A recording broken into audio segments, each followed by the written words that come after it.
Tonight's the night that we got the truck. We're going downtown, gonna beat up drunks. Your turn to time, I'll bring the beer. It's the late shift, no one to fear. Let's drive, low ride. Hello, everybody, and welcome to episode 569 of the Dead Robot Society. I'm Terry Mixon. Joining me, Paul E. Cooley. How you doing, man? What's up? So, according to your title, you're pumpkin spice, Paul? Well, no, not pumpkin spice. I was punkin as in, well, if you're a Patreon supporter, you get to listen to me sing the Dead Kennedys. So, yeah. It was Police Truck, by the way. Not haunting. Alrighty then.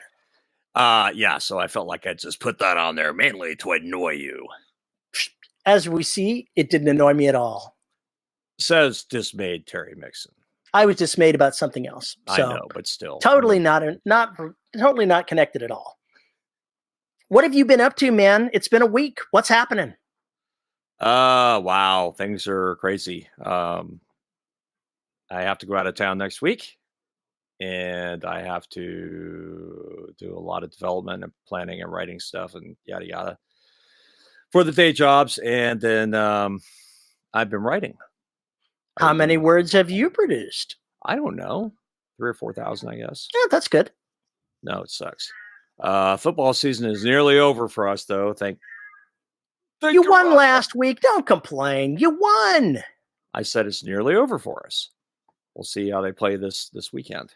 Your lack of confidence is so disturbing. No, my following the team for 20 years is what's disturbing. Oh, that's awkward. However many years it's been. Yeah, it's almost been 20 years. Holy shit. Anyway, that's why it's, that's why my attitude is what my attitude is. Regardless. So what are you writing on? I'm writing Signal Decay. Okay.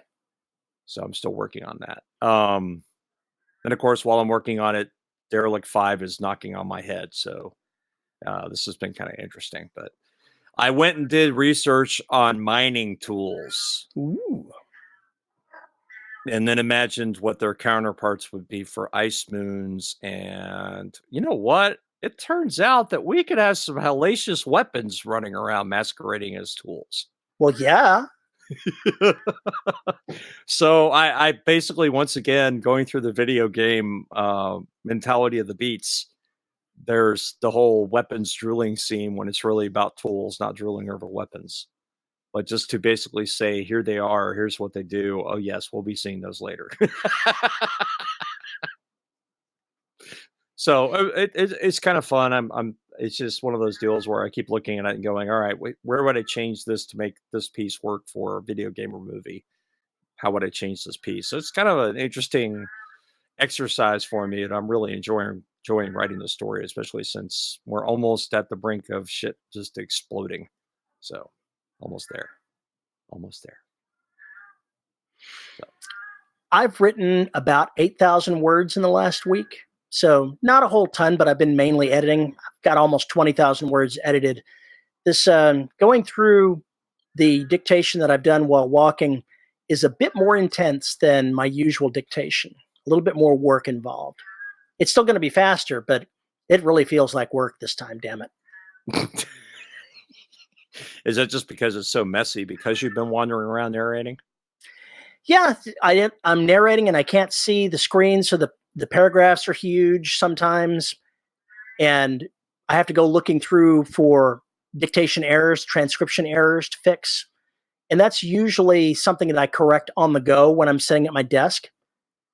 So it's going to take me probably twice as long to edit this as the last novel did, but the writing process, yeah, it's still going to end up being better for me.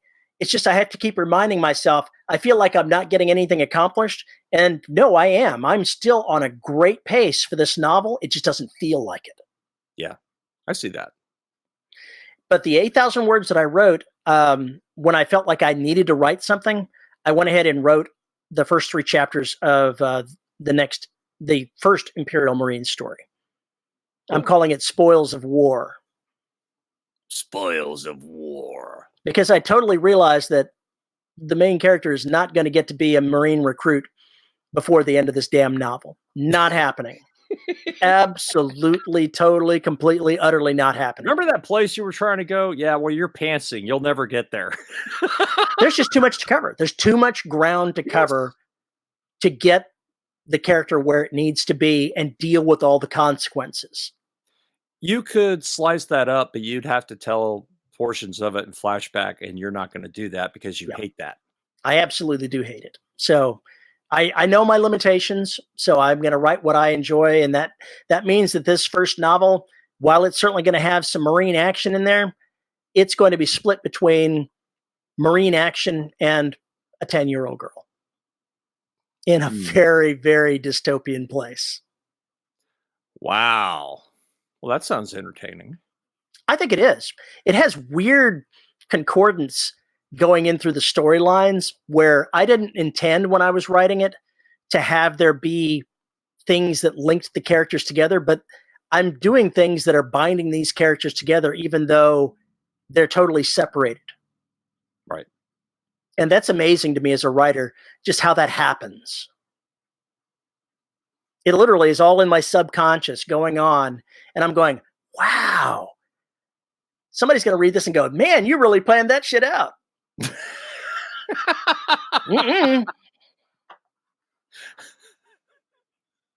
Oh, boy. Well, all the fun.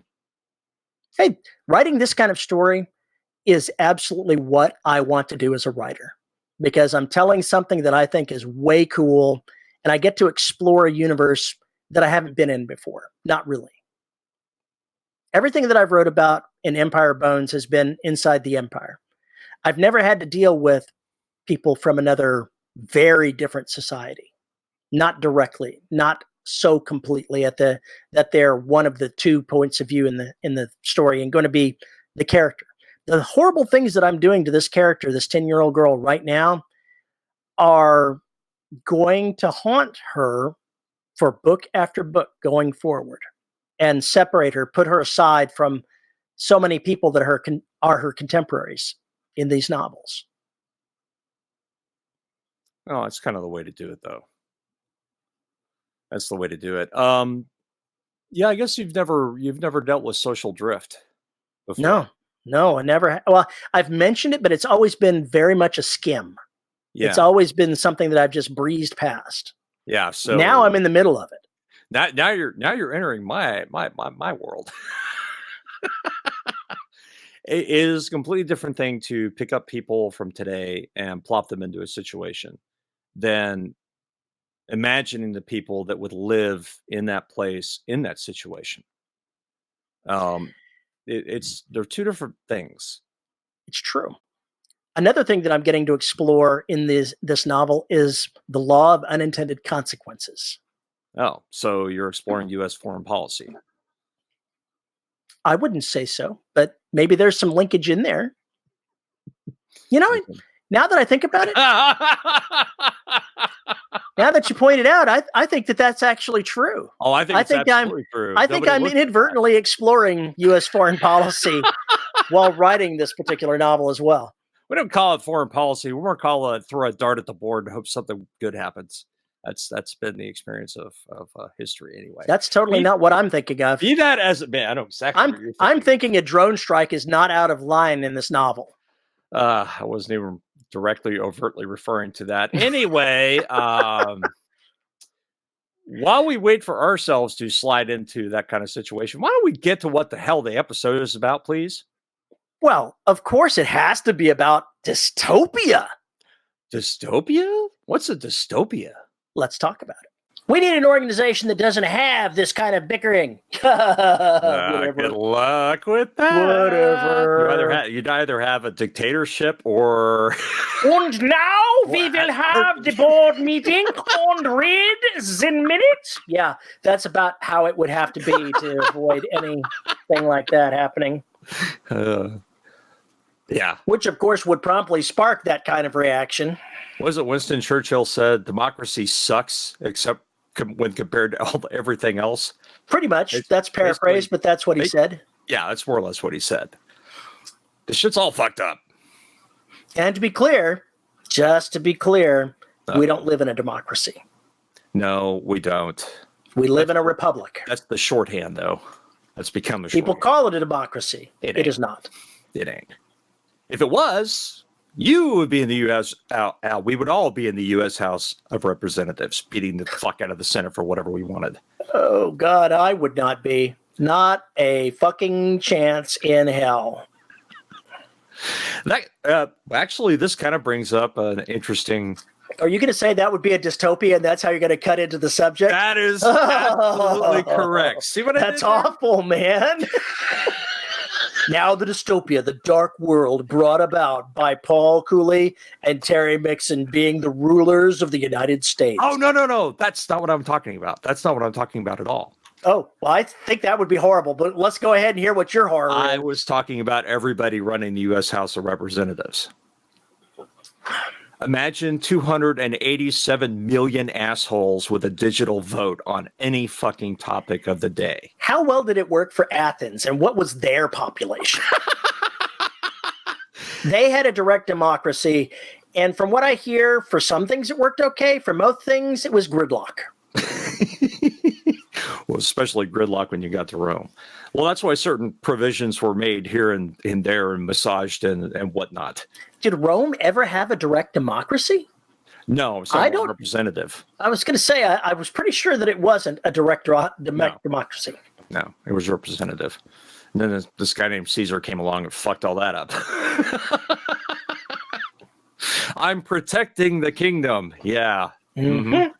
Mm-hmm. Yeah, well, that worked. A charismatic leader arrives to overthrow democracy and impose his own authoritarian rule. Sounds like a dystopia. Sounds like a dystopia, except that yesterday. For a lot of the Roman Empire, that was not the case. No. They absolutely had their flaws. But they weren't a dystopia when the mode of government changed. Well, that didn't change. That didn't make it a dystopia. Dystopia would have made it if a social, in my mind anyway, a fundamental social freedom or privilege is taken away and flipped and has a very, very serious effect on how society functions. Per se, for instance, if everybody had their vote, what would somebody who wanted an issue to pass, what would they might do? They would do whatever they could to raise the howling mob against whatever they opposed. It's exactly the same thing the government would do. Government. Oh, I don't disagree. So how... It seems to me like if you had a system like that, there still has to be some kind of trickery involved. So the dystopia is, and this again reflects too much of modern life, the dystopia is you are able to make the decisions, but the thing is, they're really not the decisions you're making. You can choose between politician A and politician B, and trust us, they're different. Clones. There's another Futurama episode. There's another one where the two parties each put up a clone of the other, and then Richard Nixon's disembodied head gets a robot body, runs against them, and wins the robot vote. I'd vote for that. It doesn't work out well. I loved my body, a good Republican body, riddled with phlebitis. Was that a pretty good Richard Nixon? It was pretty good. I'm not sure what phlebitis is, but sure. Look it up. He was skanky and creepy and grew stuff and things like that. I'm going to spread some more internet rumors. Having seen, Richard Nixon's videos when I was younger, yeah, he was kind of skanky. I kind of agree. A little crooked. It's fucking creepy. I want to come to your house and steal your rug. I will Richard, have you seen our bath towels? No, I haven't. I will personally come and greet each one of my constituents. in their bedroom. Now that's a scary dystopia that I think we would all like to avoid. I think one of the things talking about what you were saying there is with the general populace, a theme with dystopias is you've got to have some palliative for the masses to keep them from caring, from rising up, from really being organized at all. Some dystopias do it with drugs, others do it with brute force and ignorance. There are many ways to get to that, but you've got to disable and break the will of the people. Others do it with technology. All sorts of social constructs are used to basically put control somewhere. Look at China and what they're doing these days. They have facial recognition technology everywhere. Now they've got a social credit system to go along with it. Does anyone else, really think that that's not the first step of dystopia? I think I'm going to be happy watching it from space or any fucking where but Earth, because I don't think it's going to end well. But still, we're using it. I'm using it as an example. Yeah, but can you? That's really the kind of can way. you really call it a dystopia if it's fucking happening just across the pond? Hey, nobody says that dystopia cannot be real. God, then it's not a dystopia anymore because it's not futuristic. It's the present. It's now. There were times in now the past when there were dystopias. How do you figure? Well, look at North Korea. It's been going on since the Korean War. There is no place on this planet that is less dystopian-like than North Korea.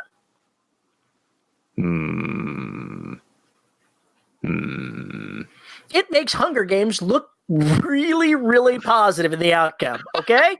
That's all Western propaganda. I remember Jon Stewart, I think it was Jon Stewart, was showing pictures of North Korea for some bullshit Kim Jong-il had spilt a long time ago. Obviously, the Daily Show is still coming on. But he was like, look how evil this fucker is. North Korea is so evil, they can't even afford color because everything was in black and white. They have bleached all color from the world. It was so fucking hilarious. The more I think about it, the more I think that North Korea is actually a much better example than China about dystopia. Yeah, so far. Because they've convinced everybody that they're gods. They haven't convinced everybody. They've killed anyone that disagreed with them and basically brainwashed everybody that was left. Yeah. Yeah. One place in the country has power. Pyongyang. That's it. Yes. That's because there really are no other places that are even industrialized much. Even so, they want to keep the people starving and in as primitive conditions as they can, because then they can use Western aggression as the reason that it's happening. The people there have no idea that it's any different. They believe the pap that's fed to them because they can't get a second source of information, which is another kind of dystopia. Which is why we're hearing all sorts of things about in China. They've been supposedly doing this for a year, and it's in other places as well. They're using sneaker debt. So the rebels are running around essentially with USB thumb drives, and that's how they transfer information from one side to another because they can't trust the networks. Sure, that's absolutely true. North Koreans, they don't have any computers, though. Not outside of Pyongyang. And they've got a lot of people along the border that will be happy to shoot you if you attempt to cross. This is correct. So then in this dystopia, then it's quite possible the number one factor that needs to be done, or that is the driving point of the story, would be to subvert it. To subvert North Korea? You intrigue me. You intrigue me. Tell me more. Okay, maybe I jumped a step here. Your crotchety mind can't keep up. What I'm saying is that with North Korea and computers, for instance, that would be one of the targets to strike, to basically take out the power base for communications. From the outside? No, from inside North Korea. If you had people who were rebels? Murdered, yeah, rebels. Okay. All right. That would be their chief, I would think their chief target. More than anything else would be to knock out communications. or get control of communications. Maybe not knock out, but control. I think you have entirely too optimistic a view of humanity. I didn't say it would work, Terry. I said that would be the goal. You know what would be a darker goal that they could have? To break the system, because that's their ultimate goal, is to break the system that is in power. Computers, lots of computers, inconvenience. Cause the starving citizenry to rise up. That's a much more effective tool. And what would they do to do that? Ruin crops, cause more people to starve, cause more people to die. Wait, did that already happen there? Oh, it's already happening. What if they could make it worse? Oh, yeah, but then the side result would possibly be that it could spread over into China, and that would not be. Do you think the rebels inside North Korea care? That's a really. I'm wagering not. Yes, because Chinese occupation would be much better than North Korean occupation. Salt the fields of their own country, essentially. North Korea? Are we talking? You're talking the rebels still? Yep. We're talking a potential.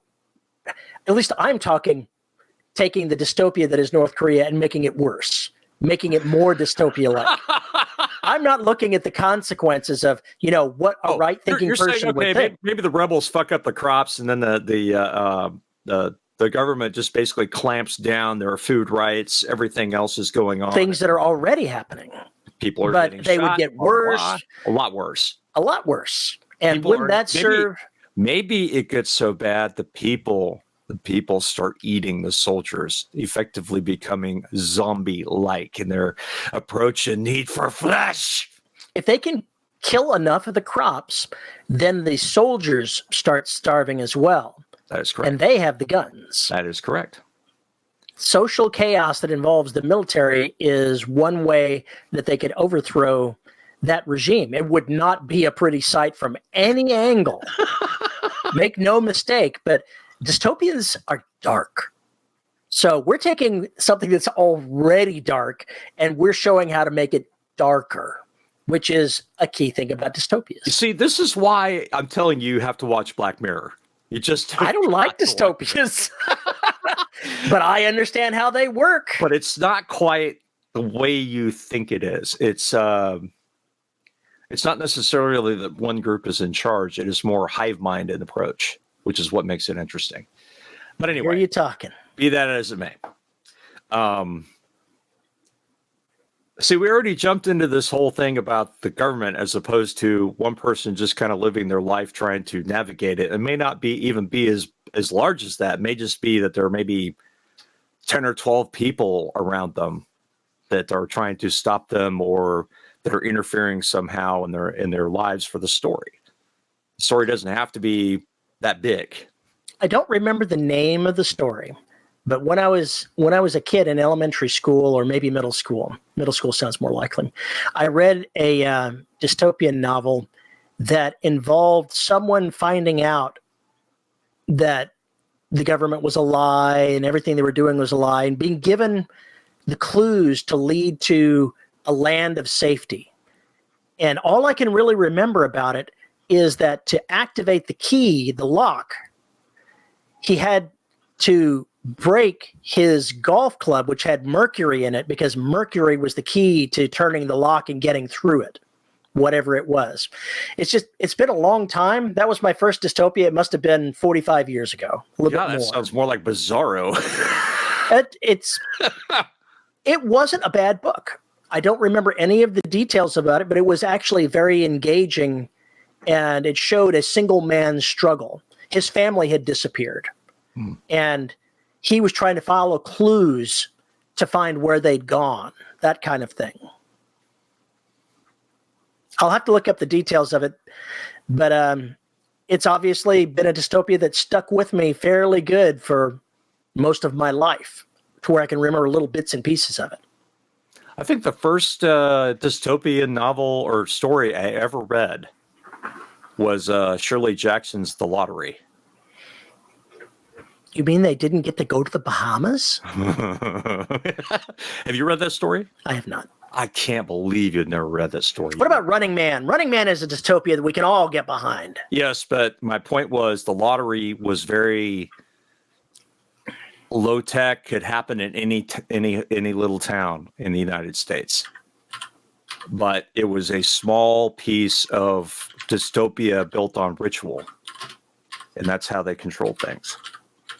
I'll see if a name pops up with a search. I'm thinking not. Nope. I tried. I'll have to look and see if I could find the title of the book. It was one of those scholastic books, the ones that they infect you with reading early on. Yes, we had this discussion a week or two ago. And I know I've referenced this one many times, but the Forever Formula, I think, was the first sci-fi dystopia I read that really sticks with me. So if someone wanted to write a dystopian novel, They'd get the newspaper. Well, let's not bring too much realism into our dystopia. Where would they start? Oh, dear God. What's the first thing one has to be thinking about when they want to create the next Hunger Games? What has changed in society? Where's the control? And how does it affect and twist how these people's lives are put together? What their rituals are, what the norms, mores, and taboos are. Because the taboos could switch completely, because you got things like Handmaid's Tale. That is a complete switch. That is totalitarianism and all the other good stuff, but it has fundamentally switched social order to where there are basically 3 castes. And that is also part of that. Those are things that you can drag in, and there are examples of how the society changes underneath a fundamental power structure change. And when you go to the norms, mores, and taboos of a society, that's when you get into the really interesting sociological aspects. A taboo is killing. Well, it may not be a taboo in the dystopian society ahead of you, or it may be flipped on in some other way. But the norms of basically just saying hello may have changed. Maybe that's not cool anymore for whatever reason. All those things come about because of the social changes that are coming down from government and our reactions to a state of power change. I don't know. I think that's a lot to digest out of one thing. I think that what I'm actually looking for, maybe I should rephrase the question, is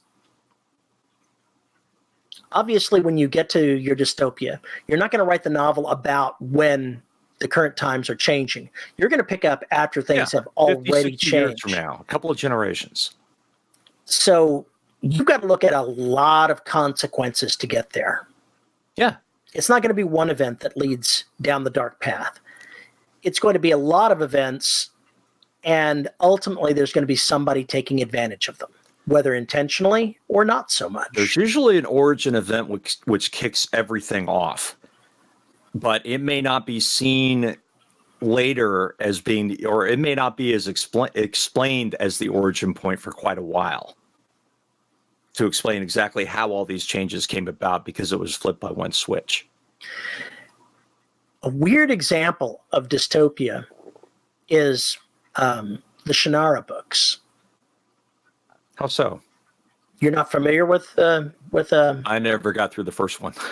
Okay, I read a bunch of them when I was younger, and I also watched the television show when it came on for a couple of seasons. Sorry to hear that. I liked the first season. Second season, not so much, but it's really hard to tell. But those books that are fantasy books are based on the destruction of our modern world. If you dig deep, you'll find the bones of the destruction of civilization. So in other words, this is post-apocalypse. It was post-apocalyptic. Very much so post-apocalyptic. That's interesting, because you think of post-apocalypse, you think of barren landscapes, blown up houses, and other shit. You don't think the world has basically still got forests, still got animals, still got this, that, and the other. You kind of tend to think that the world has moved past a phase that we're necessarily in for post-apocalypse. The books were so far along in the timeline, though, is that only very great relics of the past were still even in one piece. Okay, so we're talking millennia. We're talking a long time post-apocalyptic. Okay. But if you watch the television show, it was obvious that it was based off the ruins of dead civilization. They went ahead and said, we're not going to make this subtle at all. Whereas the books were very subtle. That's because the viewing public can't pick up on shit. They got a 2-minute attention span. You got to cram as much crap as you can in that 2 minutes. Got to whack them on the head with a 2x4. That's right. Got to whack them on the head with a 2x4. And get some ball bearings and some 3-in-1 oil. So what you're suggesting, I say, is the cat's claw continues to try to get me. You see it coming up there to get me? Yeah, I saw it reaching for the cord. It's reaching for my beard. Whoa. Which one is it? Is Minnie reaching for your beard? Minnie, we said, I want love right now. Everybody keeps asking for more cats on YouTube. Here you go. Here's Minnie. The real star of the show. It's Minnie. She's where I get all my ideas. So that's the way that works. Now that you've completely derailed us. Now that I've completely derailed us. What the hell was I talking about? See, that's the thing. Now that you've derailed us. I can't even speak English anymore. See what you've done? You screwed everything up. When you go creating a dystopia, how do you marshal all the effects that can go downstream from your events that you see? Do you have to do a lot of world building in order to create a dystopia? Or can it be somewhat simple? I think it can be very simple because it doesn't have to show the top. It doesn't have to explain anything. It just is. And it can be shown with maybe 5 or 10 people. You don't have to explain any of this other stuff. You can leave little signposts along the way to maybe give hints as to what happened. But what you need to know is, how has it affected the people? What detail is it you're focusing on that has fundamentally switched? You don't even necessarily need to know how, but you need to know it flipped in some way, manner, or form. That the sign of control. So, for instance, your homeowners association suddenly gets complete legal control over everything that goes on, including your lives, not just the deeds to your houses or anything else. That changes things at a very fundamental level. And then the zombies come. No. I'm not riffing on Jake Bible here. I'm just saying. I think the X-Files dealt with this in a couple of ways with homeowners associations that were kind of evil.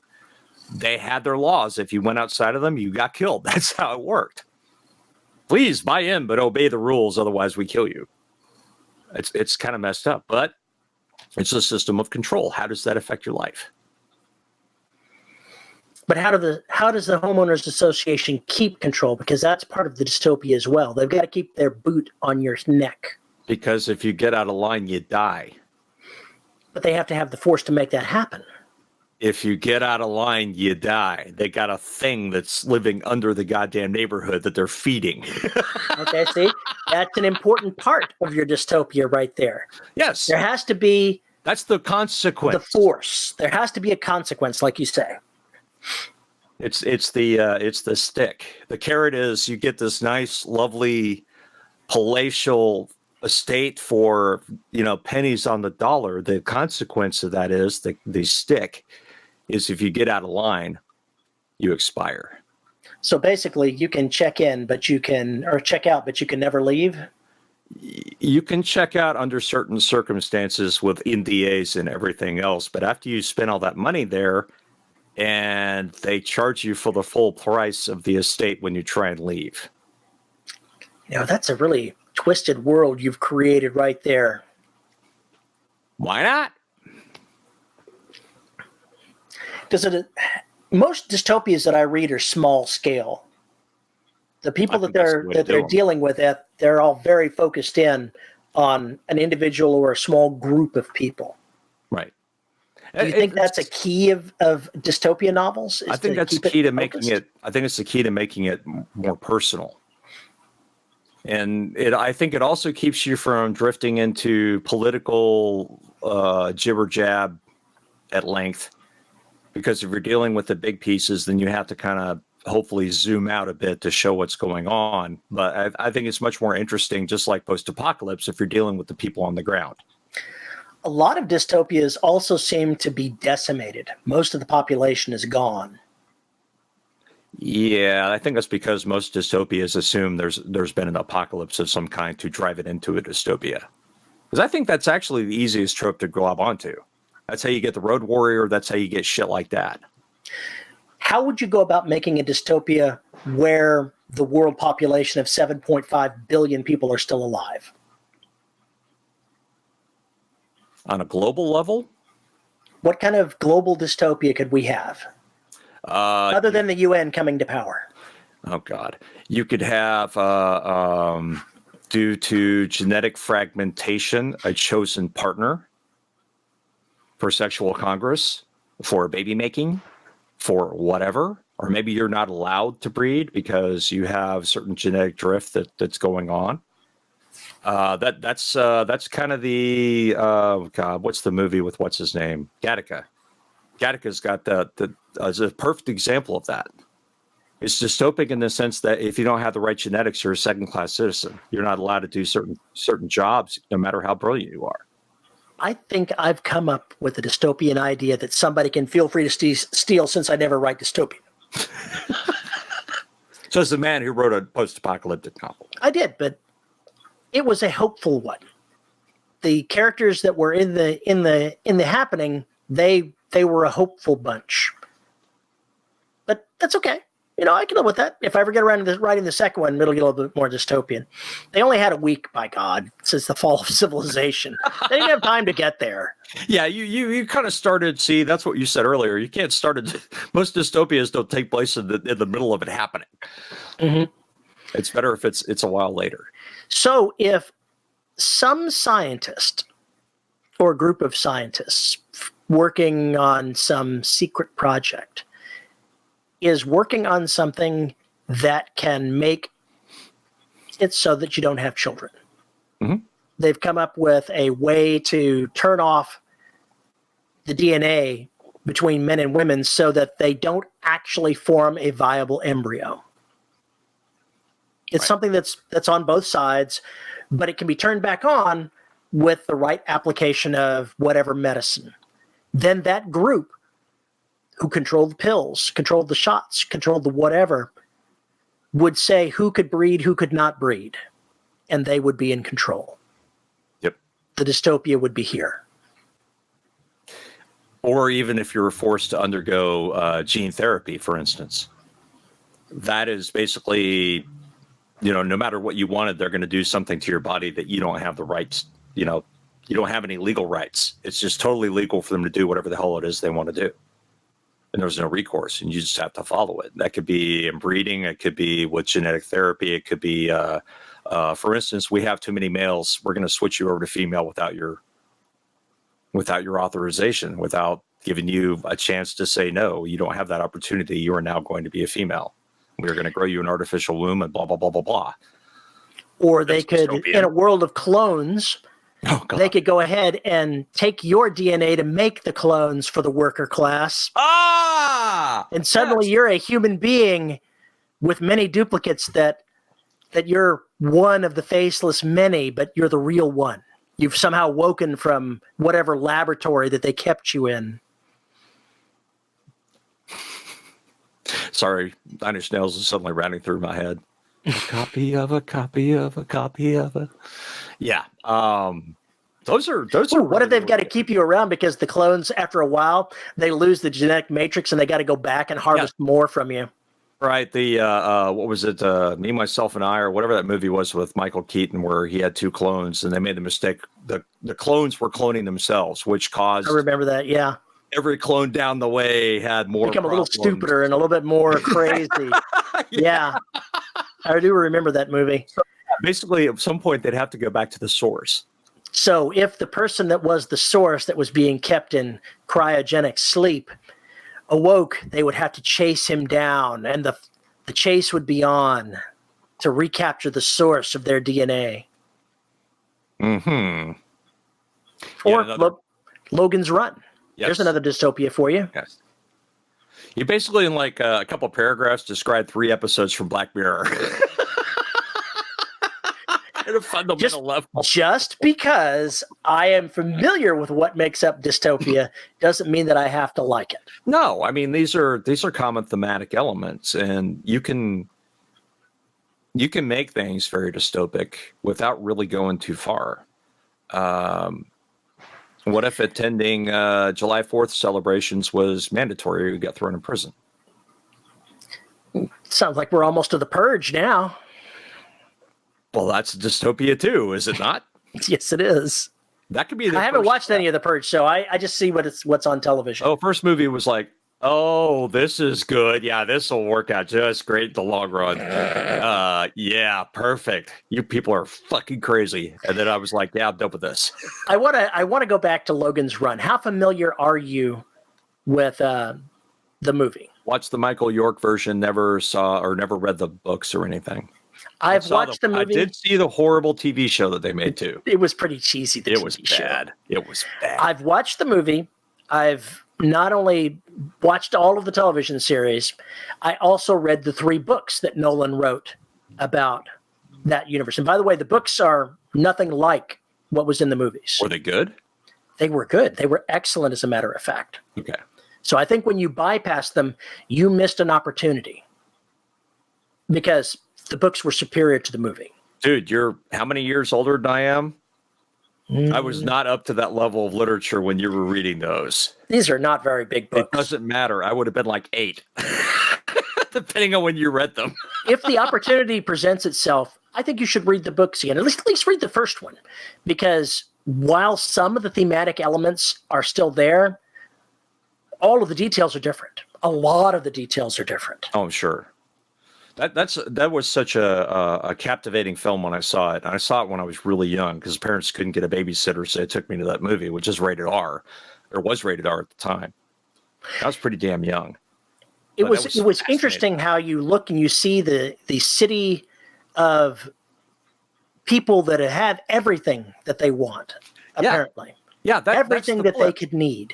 They've got until they hit 21. Until they hit 21. They've got everything. It is a perfect society until they hit that. I think in the book it was 30. I think it was. I thought 21 was a little young because I don't think it was 21 in the. Maybe it was 30. I think it was 30 in the movie and 21 30 in the movie. I think it was 21 in the book. Yeah. Whatever it was, it's not a long time, and that was the whole point. You can live it up until your life is over. And if you want more, then they're going to hunt you down and kill you. And they never, I don't remember them ever really explaining why that was. Is there an explanation in the books as to why that rule was there? It's been a long time since I've read the books, so I can't answer that question. I don't remember. Okay.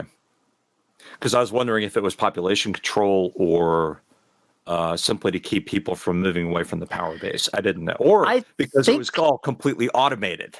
I think it was population control. Now, what the reasons behind that were, I don't remember. Okay. I don't know. All right. It doesn't matter. The movie, as much plot or backstory as it had, was just captivating. So the idea of getting more about that entire world is kind of interesting.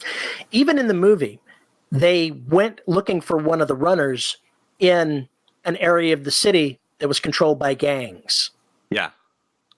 Yep. And it was just basically the same type of area that the rest of the city was, except that it was abandoned, broken, and filled with really hostile young people. Folks that were living off the grid in order to avoid the lottery and other stuff that was going on. It makes you wonder how something like that developed in the city. Why was it allowed to develop? What did the ruling AI have, the computer? What reason did it have for allowing them in there? Because when they hit 21 or whatever age, the Sandmen came. Yep, they find you. And they had to go in there and fight them anyway. Your hand starts to blink? The crystal in your hand turns white?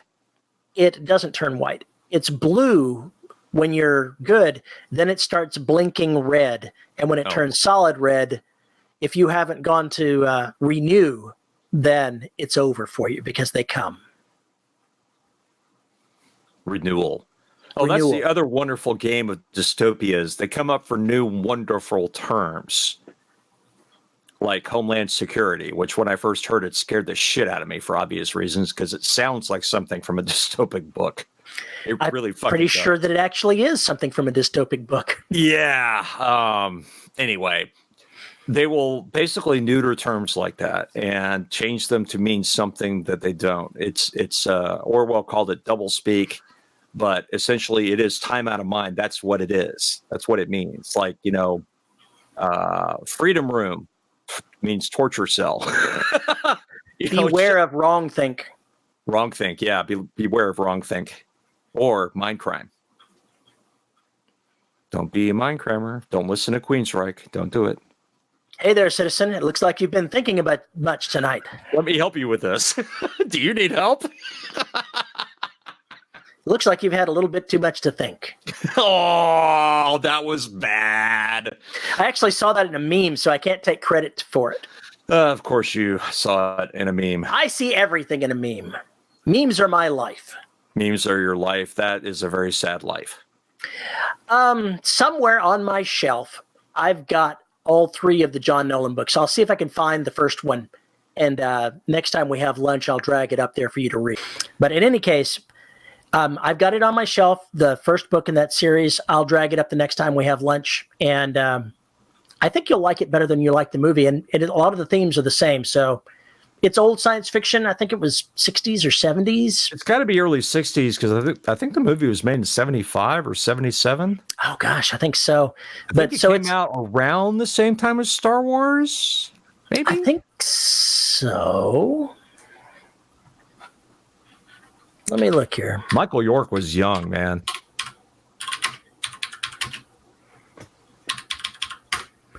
According to the Googles, it was published in 1967. Okay.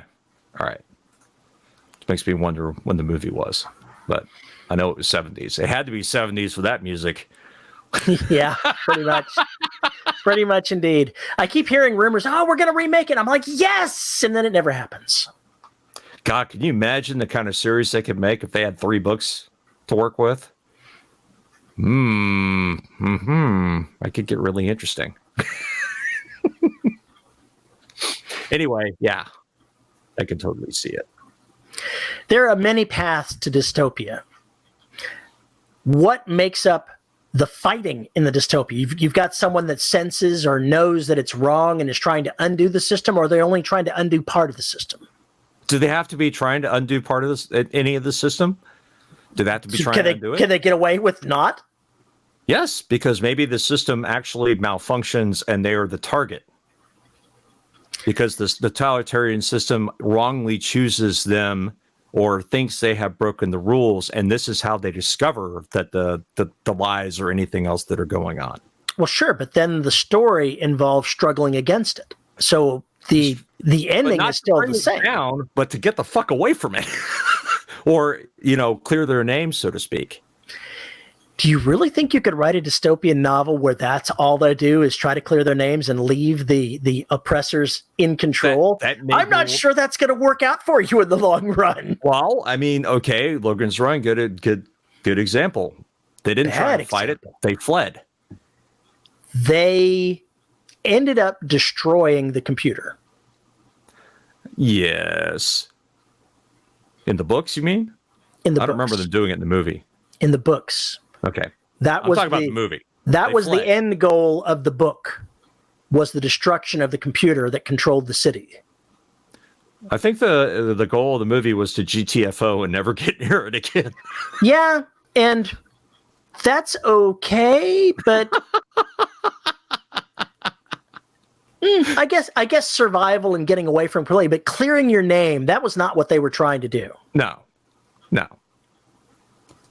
But does that like I said, the lottery, there's none of that in there. The story isn't about fighting against the system. The story is how the system works, as told by this one little scene into it, you get an idea of what that dystopian society is. It seems like most of the dystopian storylines that I've seen anytime in the recent 20 or 30 years involves the struggle against whatever it is. Just trying to understand it seems very passive. No, it's not just trying to understand. Well, you mean the reader trying to understand it? Or whatever it was you just said, because it was, sorry, man, either I meandered in my head or you meandered in what you said, but Probably I'm not quite sure what you said. Okay.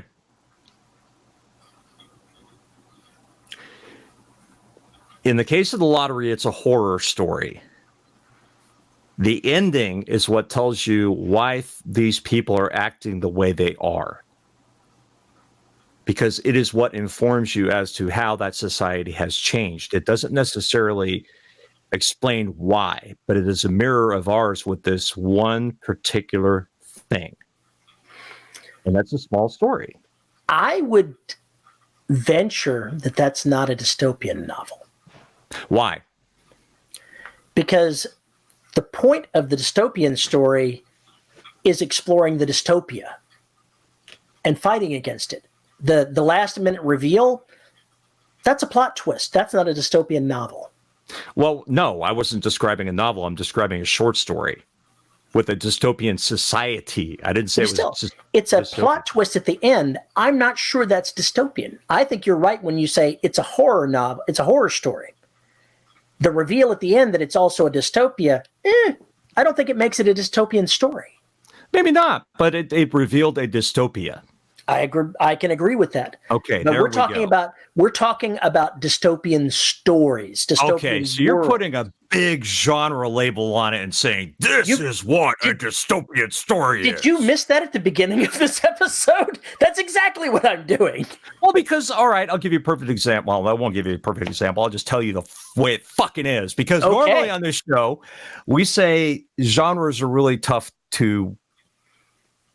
They're really tough to label. They are, but they've got boundaries. Every genre has a boundary. But dystopia is not a genre. I disagree. I completely disagree with your disapproval and disagreement. There's going to be a dystopia is not a fucking genre. I can have a goddamn fucking romance amidst this goddamn fucking dystopian background. Romance is a sub-element of dystopia. Oh, in dear this Christ. case. No. There are certain genres that can be part of any other story. There are others that if they are there, they are the whole of it. They are the primary. We've had that discussion before too. Yes. I am going to posit that for a dystopian story, the dystopia is primary. How is this any different from a political thriller? It's not. It's very much very similar. So in other words, there is no dystopian genre. I disagree. It's politics. Like thriller is a genre. Dystopia is a genre too.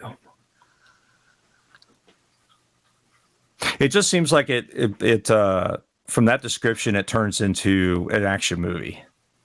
It turns into Running Man always. I don't know that that's the case. I mean, I'm just saying the way you're describing it. Just saying. You can look at Maze Runner. You can look at, we were talking about Hunger Games. There are all kinds of novels like that.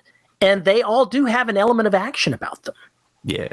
If you start getting too intellectual with a dystopian novel, I think you're just basically entering a realm of just thought. You're exploring the potentials. Have you ever read? You've got to have some rubber on the road, damn it. Have you ever read 1984? It's been a long time. I have read it, but it's been a very long time. I thought that novel, even when I read it back then, was fascinating because of how this person moved through their lives. And then slowly how it all turned to shit and they start to know things they're not supposed to know. And where it all goes. But there's a struggle. There's a struggle. Yes, but it's not a huge violent struggle. It's not a struggle to bring down the system. It's a struggle to get the fuck away from it. We just had that discussion where that's a potential outcome. Right. I've already conceded that point to you. Okay, fine. You've conceded it. But there's not a whole lot of action in that. Would you say that 1984 is more of a literary work? Yeah, I would say. Then that kind of explains it.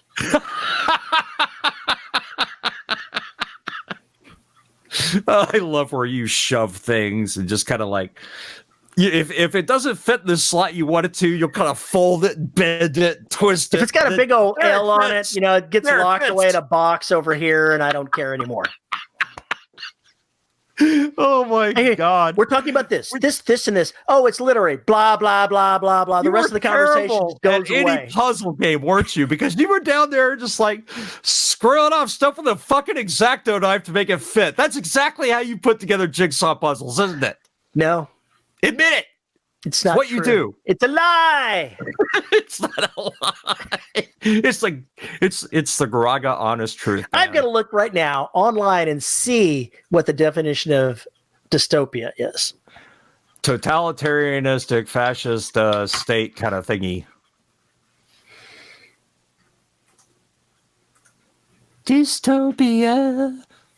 Megadeth has an album called Dystopia, by the way. That is not why does it still show that? Stop. It filled in on me. There we go. That'll be better. An imagined state or society in which there is great suffering or injustice, typically one that is totalitarian or post-apocalyptic. There you go. So it doesn't talk about, what you do about it, but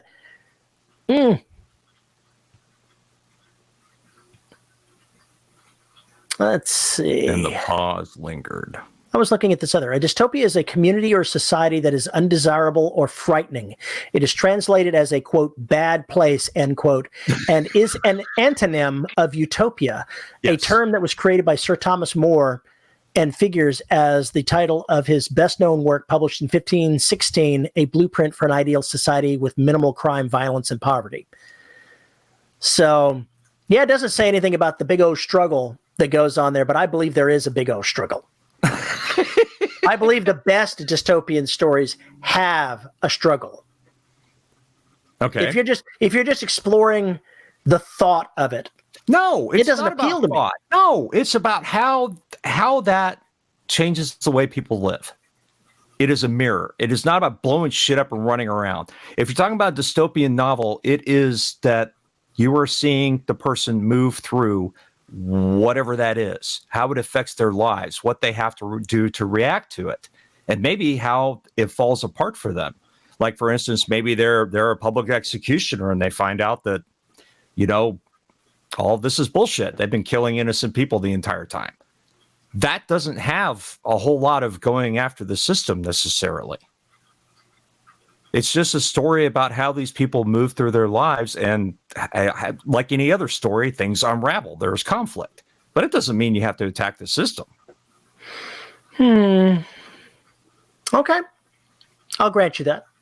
All right. Finally, I win one. Oh my God, for the first time forever. That's okay. I'll put up a poll, and I'm sure everybody else will tell me I'm wrong to support you. See, this is what Terry does. This is what he does. He goes to the Facebook group and starts whining, and then starts dissent and an uprising, and I get blamed for stuff that I didn't do, and it's terrible and horrible, and I don't want to do it anymore. You're a big meanie. Poor Bidums. That almost looked like we were having a lower lip quiver contest. Pretty much. Well, whatever your dystopia is, folks, make it ugly, make it nasty, make it something you're gonna have to go a ways to get away from, dystopia in the modern age. You're gonna have to make it really ugly to make it stand out from what some things are going on these days. Yeah, we've watched many facets of Brave New World and 1984 come to pass, and they just kind of floated on by with very little fanfare and became part of our lives. And that is how the dystopia takes control. And that's how it takes place. We are now living in that through technology, when they can track every piece of you, and you are encouraged, they, in some cases, required to have it. So who watches Watchmen? who watches The Gatekeepers. What are they doing? What are they really doing? My wife has been watching the Watchmen TV series, and the bits and pieces I've seen make that look pretty dystopian. The B-Man would agree with you. He would totally agree with you. He apparently mainlined it and said it just keeps getting better, but it's crazy fucked up land. That's the bits and pieces that I've seen seem to show that as well. Yeah, well, Watchmen pretty much happened in the 70s.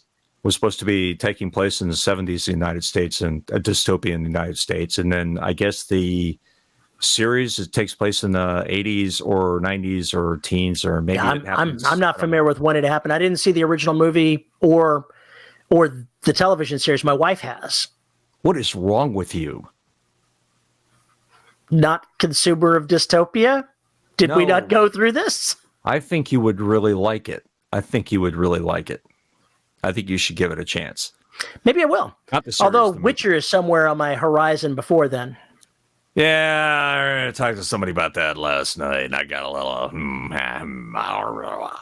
My wife says it's great. A lot of people I've seen have said it's great. So I might want to go see what Henry Cavill is up to in The Witcher. I'll probably check that out at some point. I haven't looked at quote-unquote fantasy in quite a while. You know, we just finished watching The Mandalorian. And? In a way, that's a dystopian world as well. I haven't seen it yet. I'm not going to drop any of the details of what happens there, but it takes place after the Empire is brought down by the Republic.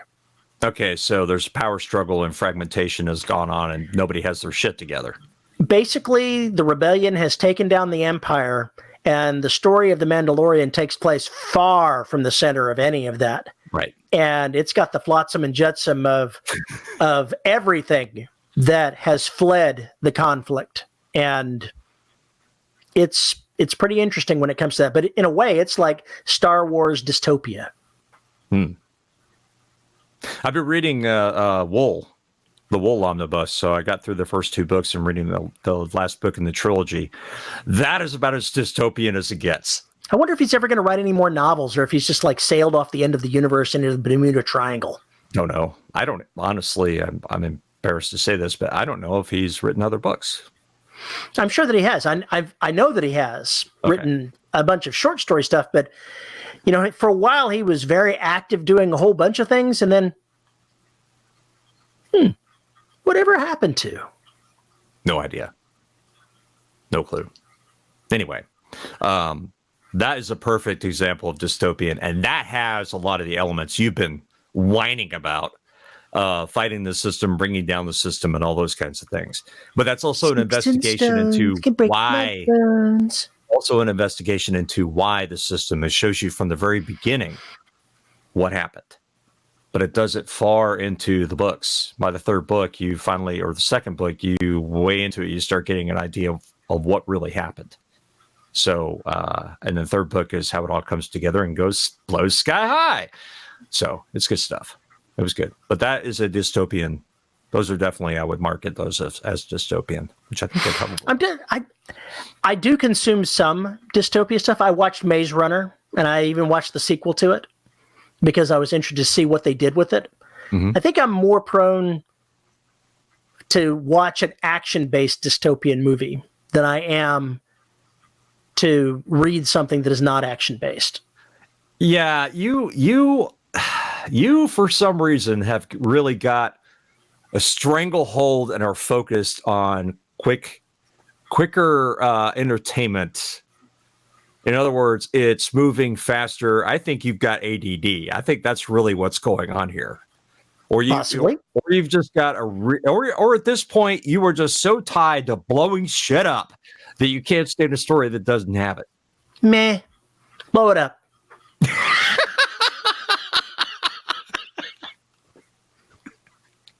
And I'm not saying there's anything wrong with that. I'm just telling everybody out there, there is a thematic. There seems to really be a thematic run here with what you base your opinion on. My opinion is based on what I enjoy, what I think is core to what I enjoy about storytelling. So absolutely, I have my biases. I just see Terry. Yeah. I just see Terry with a, wearing a loincloth and carrying a club in his hand. Please let us Be not Terry. see Terry wearing any loincloths. Be Let's not Terry. go Be there. Tough Story. Be Pascal. The only thing you drew on the wall was the dead body with the arrow sticking out of it. Weirdly, last night I sent J.R. Handley a picture of Boromir with all the arrows stuck in him. So this may be true. Why did you send that to JR? It was part of a longer conversation about hunting bows and hunting arrows, okay. And so then I felt the need to send that. I was just wondering, because if that's the kind of thing you just send him out of the blue, you guys have a very special relationship, and I am unable to decode it.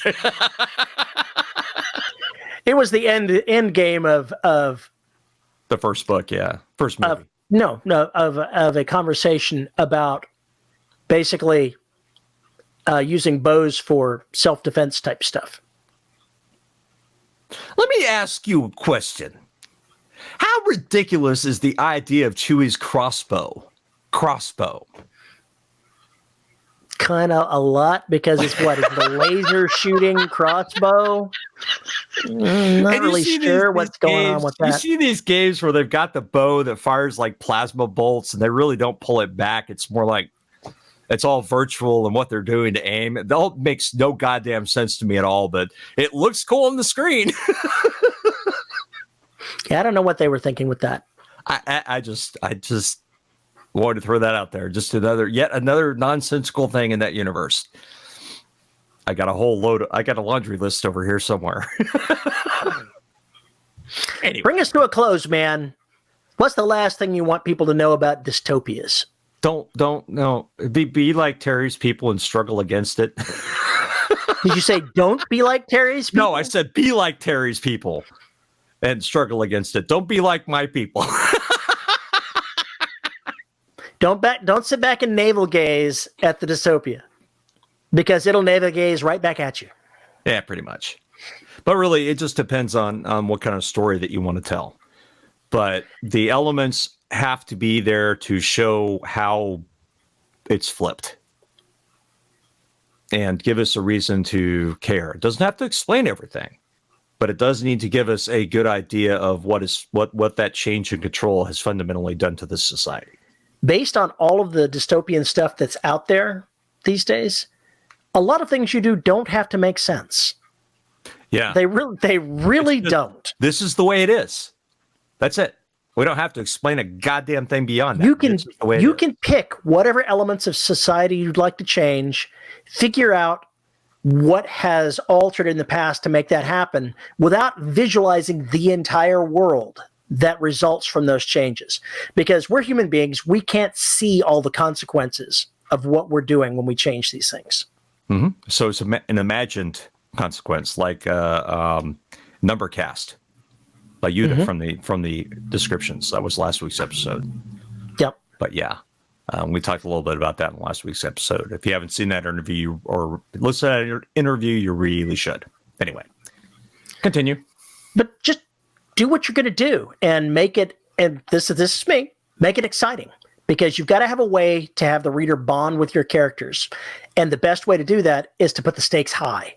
If you've got high stakes, they'll care. That's what my opinion is. My opinion in that goes to a lot of genres. The stakes have to be high.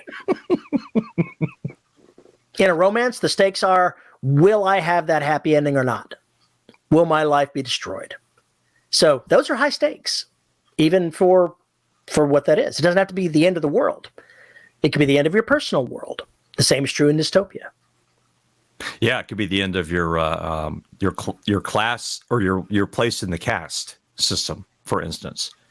You're number one, and suddenly you have been marked for deletion, or you've been marked to now be a janitor. Congratulations, we have determined that you are a better janitor than a CEO. Based on previous job performance. Wow. If actual job performance is what created the dystopia, there might be some justice going on there. Have you seen Idiocracy? I want to say that is a massive dystopia. An absolutely train wreck of a dystopia. And unfortunately, we're fucking living it. Anyway. All right. Are we done with dystopias? I think we are. And no, we're not ever going to talk about utopias because nobody writes stories about utopias because they're boring. If you're going to write a utopia, it needs to be it needs to be seen as a utopia from the outside, but it's really dystopic and behind the scenes. Yeah. Could somebody actually write a utopia story that actually matters? I personally think that you're going to get to a point where, like in the Matrix, they tried to hook him up to the perfect world of heaven and everything else, and the system rejected it, and they lost all the humans that have been exposed to it. Because I don't think we can function in a large group like that. We just can't. You could have a heaven for 2, maybe for 5, but for everybody, no. You're talking about the holodeck, man. Yeah, you are talking about the holodeck. You're talking about getting lost in there for forever with no conflict. And I don't think we're capable of that. There would have to be conflict somehow, some way. But that's just me. It'll be interesting to hear what you have to think about dystopias, folks. If you've got any comment on that, go ahead and send us a note at show@deadrobotsociety.com. You can find Paul at Twitter at Paul_E_Cooley. You can find us on Facebook at the Listeners of the Dead Robot Society Facebook group, where all of the cool kids hang out. If you'd like to listen to the audio, you can go ahead and go to our website, and we have to thank the good folks at podhoster.com for hosting that audio for you. If you'd like to see the video, go to youtube.com/DRS podcast. And please don't look at us because, we're ugly. Just listen to the audio. We have faces made for radio and voices made for deaf people. It is so true. Totally derailed me there. Okay. And if you would like to support the show, you can go to patreon.com/DRS podcast. And for as little as $1 a month, you can get exclusive content like live shows, which we need to have another one or two. We're going to do in February. Mm-hmm. And you can also, if you're a $10 supporter, have your name read on air. Which means Paul needs to actually bring that up. Damn it. I remembered last time. And our $10 patrons are Andrew Smallwood, J.D. Barker, Tony L. Joy, Veronica Jaguar, Kelson, Isabel Cushy, Rick Shaw, Lisa Slack, Nathan Cosby, Cheryl Winters, Tracy Bodine, Devin Lee, and Drew Bernardi, Chris Winder, and J.R. Handley. Thanks very much for your support, folks. You make the show possible. Yes, thank you very much. Terry? With that, we're gone. I was like, what are you waiting for? I was waiting to see if you had something else to add in there. It felt like you weren't quite done yet. So I was waiting for the next word to come out of your mouth. Next time we just need to do cue cards, but in truth, I couldn't see the screen because it was hidden by the things I was reading off of. So bad me, my problems, whatever. So anyway, with that, we're going to get out of here before I screw anything else up this year. We are recording this on New Year's fucking Eve. So woohoo! Yeah. It's not midnight though. Hey, wait a minute. What time do we have to start watching Die Hard? Lord of the Rings, so that we end with Theoden at midnight going, so it begins. I don't know and why. What the Anyway, forget it. You already took us out, so I'm just going to say